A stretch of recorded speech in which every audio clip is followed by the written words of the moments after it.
First of all, I'd like to thank you all for coming. As my time is far more valuable than any of yours, I only have a few minutes to answer your questions. So please, Digma, raise your hand, and when selected, state your name and publication along with your question, and I'll answer as best as I can. Please refrain from loud displays of emotion throughout this conference. Let's begin. Hi there, Budweiser from the Washington Lamppost. When exactly will I be able to purchase the Raise 2? Great start. Our pre-sale for the Raise 2 will begin in late March, with our targeted shipping date to land in October. Hey, that's well before GTA 6. Chill out.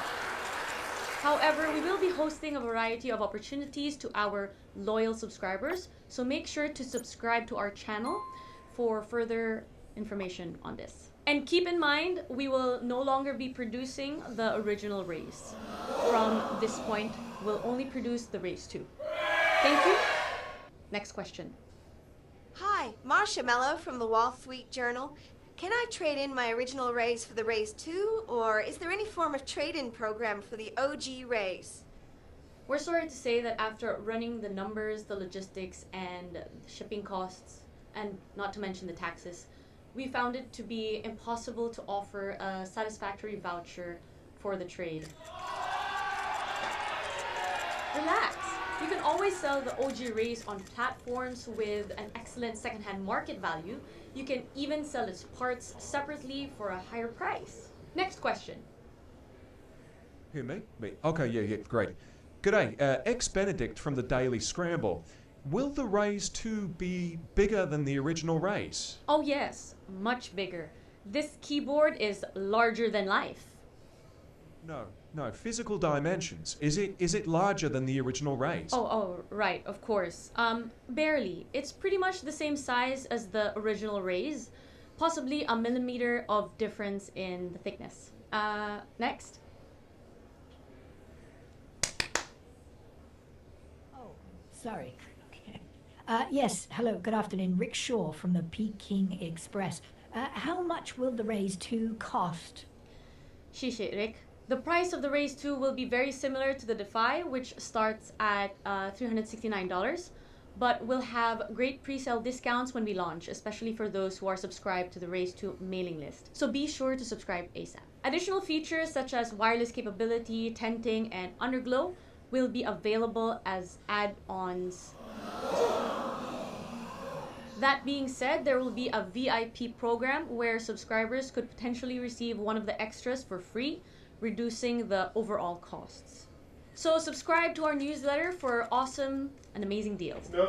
I want my Raise right now. Thank you. The money's all there. You can count it. Have a look. I want my Raise now. Give it to me now. Where is my bodyguard? Security?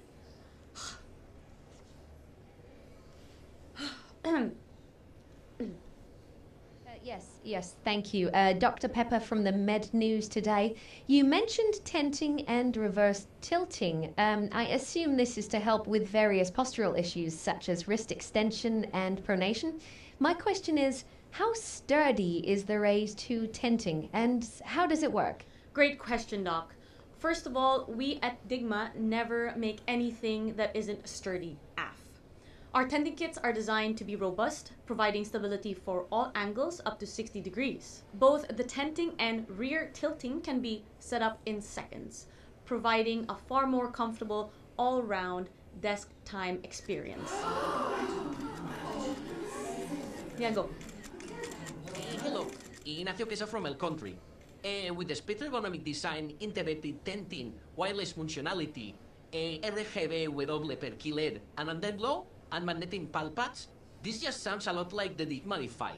What are the differences between the Raise 2 and the Defy keyboards? That is the best question we've had so far. Gracias, Nacho. The major difference between the two is the layout. As you can see, the Raise 2 has a more traditional staggered layout, while the Digma Defy has a more ergonomic columnar layout.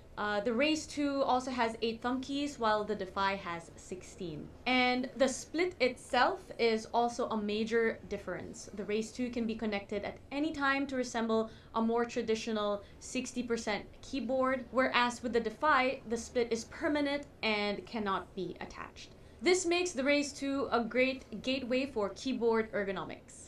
If you're curious about which of these two programmable keyboards is best suited for you, check out our full comparison video right here. Wait. Did you say that the Raise 2 is fully programmable? Yes, the Raise 2 is fully programmable. By using our ever-updating software, BaseCore, users can assign and reassign keys, program their own layers, macros, and super keys, as well as jazz up their keyboard on an aesthetic level with a variety of colors. BaseCore is compatible with Linux, Mac, and Windows, and it's completely open source, which allows programmers and coders to contribute if desired. Just on a side note, while BaseCore is needed to configure the Raise 2, it's not required to run the keyboard. The Raise 2 is described as plug and play, and once configured, it can be used without the software running continuously. Oh, please, Digma, raise your hand in the future if you want to be called upon. Thank you. Okay, next. Missed me. Hello. Harold Gormson, The Daily Danish. If the Raise 2 is wireless, how is it connected? Thanks, Harold. The Neuron... Q. The Raise 2 Neuron serves as the dongle for the Raise 2. When connected to the computer, it acts as an RF transmitter, and when plugged into the keyboard, it functions as a Bluetooth transmitter. This device facilitates both wired and wireless connections. The wireless system for gaming on the Raise 2 will be similar to the Defy, aiming for low latency. The current firmware shows around 10 milliseconds of latency, with ongoing efforts to reduce it further. Wait, what about the battery life? Okay, while we're on the topic of wireless, the battery life for the Raise 2 keyboard is contingent on the usage of LEDs. At full LED brightness, the current framework offers 20 hours. For users opting for lower LED brightness, such as 50%, the new firmware is reported to provide around 10 to 11 hours of daily usage, resulting in approximately a week of battery life. Now, I believe we have time for just a few more questions. Let's make this snappy. I have a bottle of wine and a side quest waiting for me. Hello, Unique Titanium 1986 here from the Gamer Inform. When it comes to gaming, have you found the Raise 2 to improve your FPS play? Sometimes maybe good, sometimes maybe shit. As a first-person gamer, you may find a mild learning curve when transitioning to an ergonomic keyboard. Once the initial hump is conquered, you'll find that both the Defy and the Raise 2 are recognized as extremely effective in gaming. An improved posture is a surefire way to boost anyone's overall gaming experience.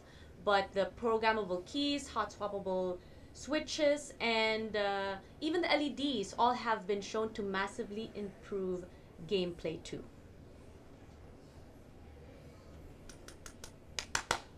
Yeah, all right, mate. Yeah, Barney Rubble from the Cockney Rhyme.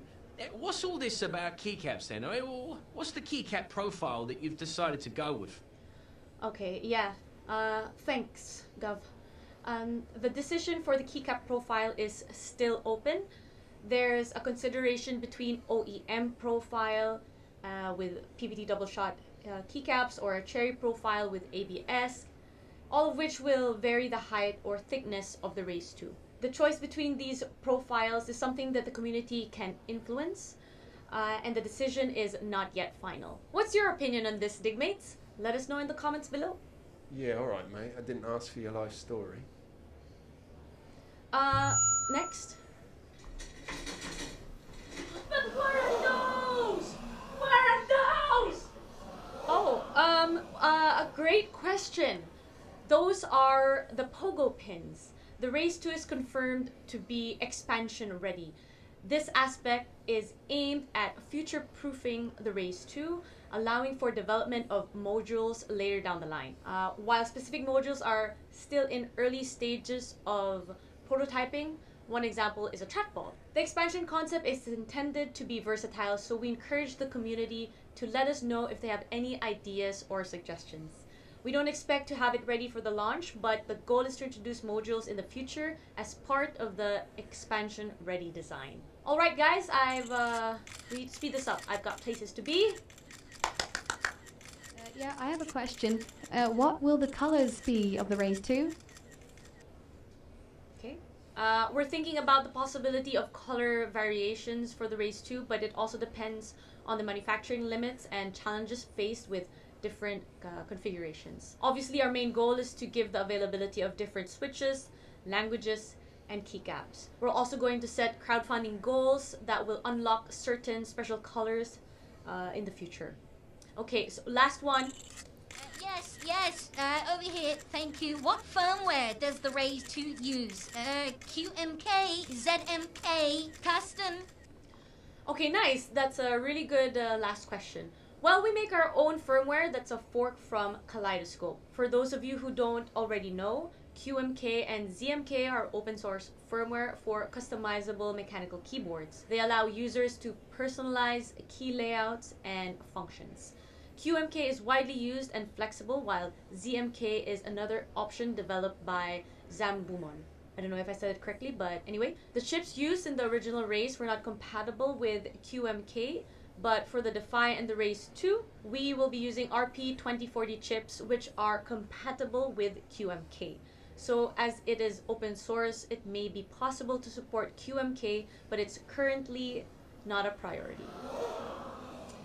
Our excitement to launch the Raise 2 cannot be contained, but ultimately it's the feedback from you, our digmates, that will make this next generation keyboard exactly what it is, the best keyboard ever made. Please continue to give us your support and we'll continue developing awesome products. Thank you.